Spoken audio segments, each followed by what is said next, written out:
सरकार को तो खा लो कम से कम।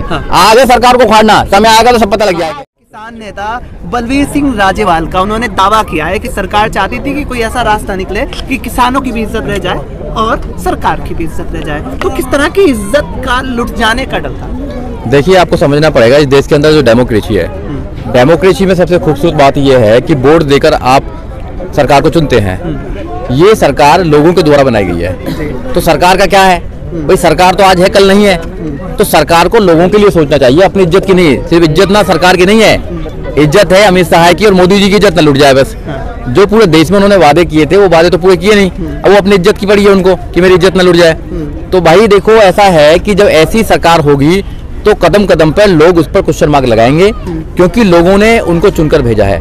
और जिन लोगों ने चुनकर भेजा था जो परेशान है वो कह रहे हैं कि बड़ी गलती हो गई हमसे, ऐसी गलती नहीं होनी चाहिए थी, भविष्य में अब गलती नहीं होगी। तो अपनी गलती को सुधारने के लिए वो कह रहे हैं ऐसा कि भैया तुम ऐसा कुछ काम कर लो कि हमारी इज्जत बच जाए। उनकी इज्जत नहीं बचने वाली है, ना उनकी सरकार बचने वाली है।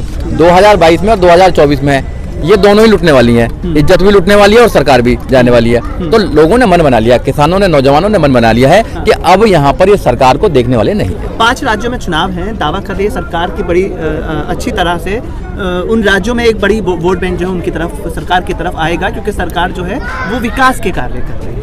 देखिए, आपने अब देखा है कि विकास कौन सा हो रहा है, ये तो अभी पूरे देश को नहीं पता लगा कि विकास कहाँ है। और रही 5 राज्यों के चुनाव की बात, 5 राज्यों के चुनाव में आप देखेंगे लोग यहाँ के जागरूक हो चुके हैं, तो लोग इनको वोट देने वाले नहीं है। और हम तो सिर्फ 5 राज्यों के चुनाव नहीं, हम 2022 और 2024 के चुनाव की बात करते हैं। 2022 उत्तर प्रदेश में, जहाँ से 2024 का चुनाव तैयार होता है। तो 2022 में उत्तर प्रदेश में इनकी सरकार जाने वाली है और 2024 में पूरे देश से जाने वाली है। पूरे देश के लोगों ने मन बना लिया है कि अब मोदी जी इस देश में अगली बार प्रधानमंत्री नहीं बनेंगे, क्योंकि जो किसानों की जो मजबूरी है नहीं समझ पाएंगे, जो नौजवानों की मजबूरी नहीं समझ पाएंगे, जो स्टूडेंट की मजबूरी नहीं समझ पाएंगे, बेरोजगारी का आलम कितना बड़ा है। तो लोगों ने मन बना लिया कि ये सरकार में नहीं रहने चाहिए, क्योंकि अगर इनको लोगों से प्यार होता तो अपनी इज्जत की परवाह नहीं करते। या जो लोग अपने इज्जत की परवाह करते हैं, अपने नाम की परवाह करते हैं, तो वो लोग लोगों से मोहब्बत नहीं करते हैं, वो लोगों के बारे में नहीं सोचते हैं, जो ये सरकार नहीं सोचती है। आपने देखा किसान भाई 96 डे हो गए हैं यहाँ पर रहते रहते, सर्दी सारी निकल गई, गर्मी भी आ रही है। कितनी ज्यादा गर्मी है कि किसानों के बारे में बच्चे भी हैं, महिला भी हैं, बुजुर्ग भी हैं, मगर ये सरकार अपनी इज्जत के चक्कर में पड़ी है। एक इंसान भी अगर देश के अंदर परेशान है, वो भी सड़कों पर है, तो सरकार को सड़कों पर आकर ये पूछना चाहिए कि तुमको प्रॉब्लम क्या है, क्योंकि उन लोगों ने तो बनाया उनको। जिन लोगों ने तुम्हें बनाया है, प्रधानमंत्री बनाया है, तुम्हें मिनिस्टर बनाया है, उन लोगों से कह रहे हो कि हमारी इज्जत बचा लो। अरे तुमको बना के, तुमको वोट देकर तुमको राजा बना दिया, तुमको प्रधानमंत्री बना दिया। अब तो तुमको देखना चाहिए कि यहाँ पर उनकी सुविधा क्या है। इज्जत की कोई बात नहीं है यहाँ पर, यहाँ सुविधा और अधिकार की बात है कि तुम अधिकार देते हो नहीं देते हो। लेकिन वकील साहब, जो आज देश में हो रहा इसकी जननी तो कांग्रेस है ना सर। देखो, कांग्रेस ने तो पूरा देश को लूटा है। कांग्रेस कम नहीं है, कांग्रेस ने पूरे देश को लूटने का काम किया और कांग्रेस ने बनाया आरएसएस को और आरएसएस ने बनाया बीजेपी को, जो तीनों मिले हुए हैं आपस में देश को लूटने के लिए। जब तक ये सरकारें रहेंगी, वो 70,000 करोड़ के घोटाले दिल्ली में उन्होंने किया था, 1,86,000 का घोटाला भी उन्होंने किया था। बात उनकी नहीं है, बात है मौजूदा सरकार कौन सी है। मौजूदा सरकार है अब ये बीजेपी सरकार। कांग्रेस ने जो कर दिया, अब कांग्रेस ने जो कर दिया जब तो लोगों ने बीजेपी को लेकर आए।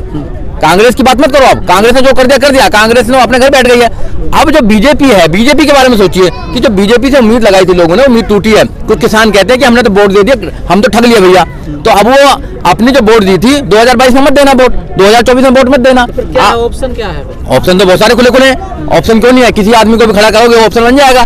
ऑप्शन की बात मत छोड़ो, देश के अंदर हर नौजवान जिसको नौकरी नहीं मिल रही है और जिसको रोजगार नहीं मिल रहा है, वो नेता बनने को तैयार है, वो पार्लियामेंट में जाने को तैयार है। सड़कों पे क्यों आंदोलन करें लोग? पार्लियामेंट में क्यों नहीं जाते हैं? अधिकार नहीं, क्या अधिकार है ना हमें पार्लियामेंट में जाने का? पार्लियामेंट में खुद जाओ, खुद सरकार बनाओ और खुद न्याय करना। इनसे न्याय की उम्मीद करोगे आप? पहले इनको वोट दे देते हो, इनसे उम्मीद करते हो कि न्याय करेंगे, तो ये न्याय करने वाले नहीं है, ये तो आपके गले पे छुरी वाले। ये तो आंदोलन है। यहाँ कोई भी गैर राजनीतिक आदमी नहीं है, सब वोट देते तो राजनीतिक है। जो वोट लेता है, एक वोट देता है, एक वोट लेता है। तो आप देने वाले क्यों बनो, लेने वाले बन जाओ ना मेरे भाई। कोई यहाँ गैर राजनीतिक नहीं है, सब राजनीति करते हैं। या तो राजनीति के शोषण है या राजनीति में होकर शोषण कर रहे हैं, दो ही तो प्रकार के हैं, या तो नेता है या वोटर है, और तो कुछ है नहीं देश के अंदर। हम वोटर है तो हमारा शोषण हो रहा है। कभी नेता का शोषण होता देखा आपने? तो हर कोई नेता बन जाएगा तो फिर हर कोई नहीं नेता बनने वाला। मैं हर किसी की बात नहीं कर रहा हूँ, मैं उनकी बात कर रहा हूँ तो वहाँ जाकर नेतृत्व तो सही करें। ये नेता नहीं है, ये बिजनेसमैन लोग हैं। ये 20-20, 25-25 करोड़ रुपए लगाते हैं इलेक्शन में और फिर 50 करोड़ कमाते हैं। तो इनको लोगों से लेना देना क्या? अब ये जो व्यापारियों के लिए कानून बना रहे हैं, उन व्यापारियों से पैसा लेते हैं। जब व्यापारियों से पैसा लेते हैं तो इनका घर चलता है, इनकी राजनीति चलती है। तो इनको लोगों से मतलब नहीं है। जो लोगों के लिए सोचे, जो रोजगार के लिए सोचे, जो शिक्षा के लिए सोचे, जो स्वास्थ्य के लिए सोचे, एक आम आदमी के लिए सोचे, ऐसी सरकार को लेकर आना है। आप सोचिए कि आप ये तो नहीं सोच रहे हैं। आपकी नजर में कौन ऐसा शख्स है जिसे खड़ा कर देंगे तो प्रधानमंत्री बने या मुख्यमंत्री? समय आएगा तो बताएंगे, वो भी बताएंगे। अच्छा, तो बात समय आएगा तो वो भी बताएंगे। आज पहले सरकार को तो उखाड़ो कम से कम। आगे सरकार को उखाड़ना, समय आएगा तो सब पता लग जाएगा। उखड़ ले वकील साहब, ये तो मजबूत होती जा रही है। उखड़ेगी, बिल्कुल उखड़ेगी। लोगों ने मन बना लिया है, उन मजदूरों ने मन बना लिया जिनको लॉकडाउन के नाम पर डंडा मारे गए थे। आपने देखो आनंद विहार के अंदर कैसे भगा भगा के पुलिस ने डंडा मारा था। उन किसानों ने भी मन बना लिया जिन किसानों को गर्मी में सर्दी में रोड पर लेके आए थे।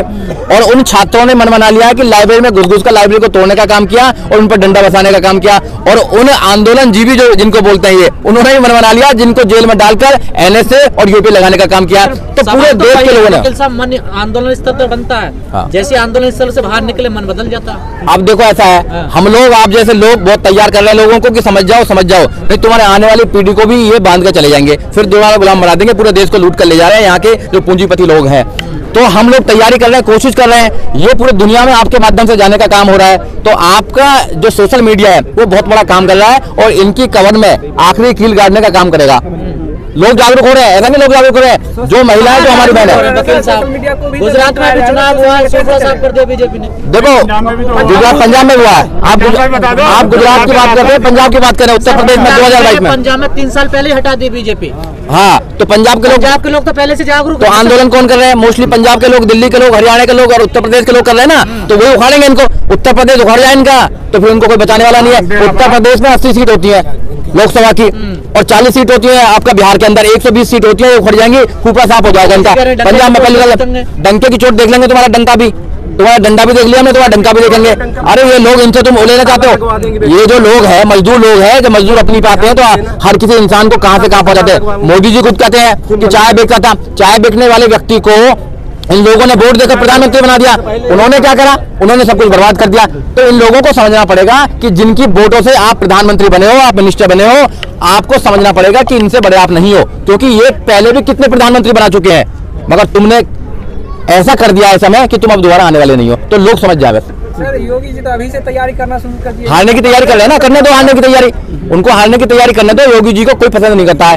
योगी जी किस लिए बने थे? वैसे तो कहते संसार छोड़ दो, मंदिरों में चले जाओ, पुजारी बन जाओ।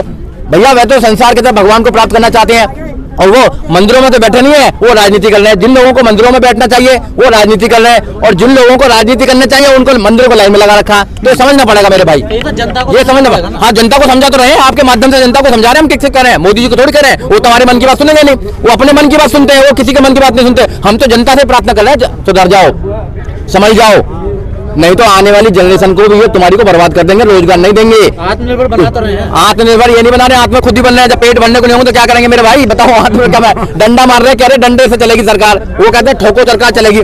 तो आपको डंडे वाली सरकार चाहिए, ठोको सरकार चाहिए? क्या चाहिए आप देख लेना। या आपके बच्चों को एजुकेशन चाहिए, आपके बच्चों को रोजगार चाहिए, करता है। आज परेशान ये कर रहे हैं तो लोगों ने मन बना लिया है। गजेंद्र जी आप मान लेना, लोगों ने मन बना लिया 2022 में सरकार जाएगी, 100% जाएगी और 2024 में मोदी जी बनेंगे। मोदी जी को प्राप्त हो, पता लग गया उनको पता लग गया कि मैं प्रधानमंत्री बनने वाला नहीं हूँ। जब भी वो स्टेडियम का नाम लगवा रहे हैं मोदी, जब जिन को पता लग जाता है कि हमारा अब दोबारा आने वाला नहीं है, कोई हमारा नाम लेने वाला नहीं है, तो वो अपना नाम खुद ही करना चाहते हैं। तो उनको पता लग गया है। लेकिन कुछ लोग तो कह रहे हैं यही काम तो थोड़ा सा गलत हुआ मोदी जी से, और तो सारे अच्छे काम कर रहे हैं। हाँ, मोदी जी का अच्छे काम है। मोदी जी झूठ बोलते, 15-15 लाख किसको मिल गए बताओ? यहाँ एक को भी मिले हो तो 2 करोड़ रोजगार में किसको रोजगार मिला है? 100 स्मार्ट सिटी में एक भी स्मार्ट सिटी का नाम कोई बताइए। उन्होंने बोला कि बुलेट ट्रेन आएगी, बुलेट ट्रेन तो आई नहीं है, ट्रेन भी बेच दी उन्होंने कहा था कि काला धन आएगा, काला धन तो छोड़ो, अपना धन भी निकल गया, हमारा धन भी निकल गया। तो मोदी जी जो कहते हैं ना वो झूठ बोलते हैं। अब ये झूठ बोल रहे हैं कि हमारी सरकार दोबारा लाओ तुम्हें सब कुछ मिल जाएगा। भैया अब की बार लिया है ना, तो जो तुम्हारे पास सब कुछ है ना वो भी छिन जाएगा। सोच लो, सब कुछ छिन जाएगा। कि अपना रोजगार करो और देश को पकौड़े बेचने की बात कर रहे हो भैया। पकौड़े बेच के कौन पकौड़े बेचेगा, कौन खाएगा? जो बेचेगा वो परेशान और जो खाएगा उसका पेट परेशान। पकौड़े के लिए बने क्या ये लोग? बन रहे हैं, ये लोग पढ़ रहे हैं क्या इस देश के अंदर? IAS PCS डॉक्टर बनने वाले जो लोग हैं, जिनको बनना चाहिए IAS, उनको तो लेटर एंट्री के अंदर से ले रहे हैं वो अपने लोगों को। तो कैसे बनेंगे? यहाँ पर न्याय नहीं मिलेगा। यहाँ पर न्याय जब ही मिलेगा जब अच्छी सरकार लेकर आओगे, सरकार में अच्छे लोग होंगे जो तुम्हारे दुख दर्द को। मैं तो किसानों से कहना चाहता हूँ, किसान क्यों नहीं भेज रहे अंदर? किसान अन्न उगा सकता है, किसान पूरे देश को भोजन दे सकता है, तो किसान नेता क्यों तैयार नहीं हो सकते?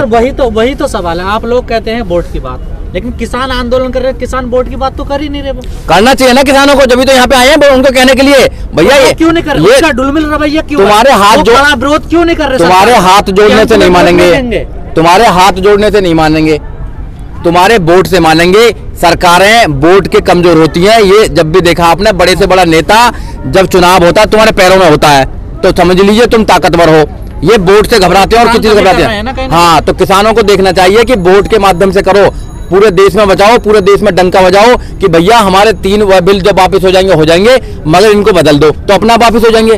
तुम इनको बदलोगे नहीं तो आज 3 बिल आए, कल 4 बिल आएंगे, कल 5 बिल आएंगे, तो सड़क पे रहना तुम, तो वोट बदलो। योगी जी का है कि ये योगी जी का मंत्री आज ही स्टेटमेंट दिया कि ये बिल है और रहेगा, किसी भी हालत में इसको चेंज नहीं किया जाएगा। हाँ, तो अगर ये बिल रहेगा तो सरकार भी नहीं रहेगी, ये सरकार भी नहीं रहेगी।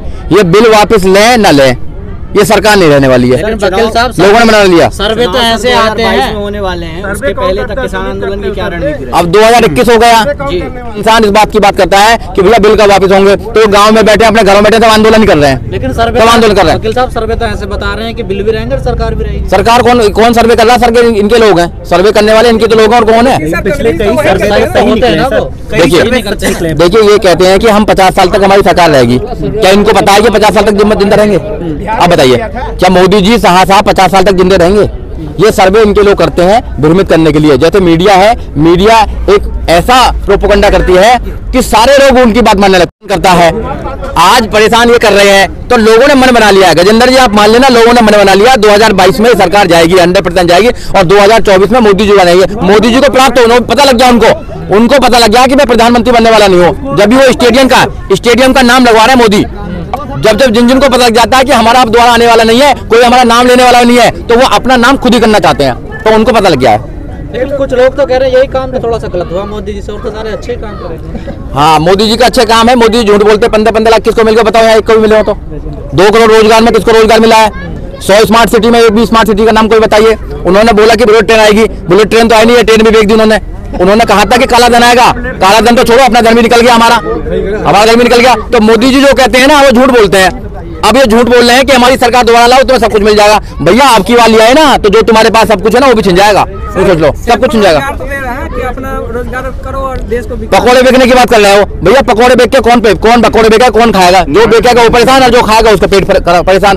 पकौड़े के लिए बने क्या ये लोग? बन रहे हैं, ये लोग पढ़ रहे हैं क्या देश के अंदर? IAS PCS डॉक्टर बनने वाले जो लोग हैं, जिनको बनना चाहिए IAS, उनको तो लेटर एंट्री के अंदर से ले रहे हैं वो अपने लोगों को। तो कैसे बनेंगे? यहाँ पर न्याय नहीं मिलेगा। यहाँ पर न्याय जब भी मिलेगा जब अच्छी सरकार लेकर आओगे, सरकार में अच्छे लोग होंगे जो तुम्हारे दुख दर्द को। मैं तो किसानों से कहना चाहता हूँ, किसान क्यों नहीं भेज रहे अंदर? किसान अन्न उगा सकता है, किसान पूरे देश को भोजन दे सकता है, तो किसान नेता क्यों तैयार नहीं हो सकते? वही तो सवाल है। आप लोग कहते हैं वोट की बात, लेकिन किसान आंदोलन कर रहे हैं, किसान वोट की बात तो कर ही नहीं रहे। करना चाहिए ना किसानों को, जब तो यहाँ पे आए हैं उनको कहने के लिए। भैया ये क्यों नहीं कर रहे? डुलमिल रवैया क्यों? तुम्हारे हाथ विरोध क्यों नहीं कर रहे? तुम्हारे हाथ जोड़ने से नहीं मानेंगे, तुम्हारे हाथ जोड़ने से नहीं मानेंगे, तुम्हारे वोट से मानेंगे। सरकारें वोट के कमजोर होती हैं। ये जब भी देखा आपने, बड़े से बड़ा नेता जब चुनाव होता है तुम्हारे पैरों में होता है, तो समझ लीजिए तुम ताकतवर हो। ये वोट से घबराते हैं और किसी से घबराते हैं। हाँ, तो किसानों को देखना चाहिए कि वोट के माध्यम से करो, पूरे देश में बचाओ, पूरे देश में डंका बजाओ कि भैया हमारे 3 बिल जब वापस हो जाएंगे, मगर इनको बदल दो, तो अपना वापस हो जाएंगे। तुम इनको बदलोगे नहीं तो आज 3 बिल आए, कल 4 बिल आएंगे, कल 5 बिल आएंगे, तो सड़क पे रहना तुम। अगर ये बिल रहेगा तो सरकार भी नहीं रहेगी, ये सरकार भी नहीं रहेगी। ये बिल वापस लें न लें, ये सरकार नहीं रहने वाली है।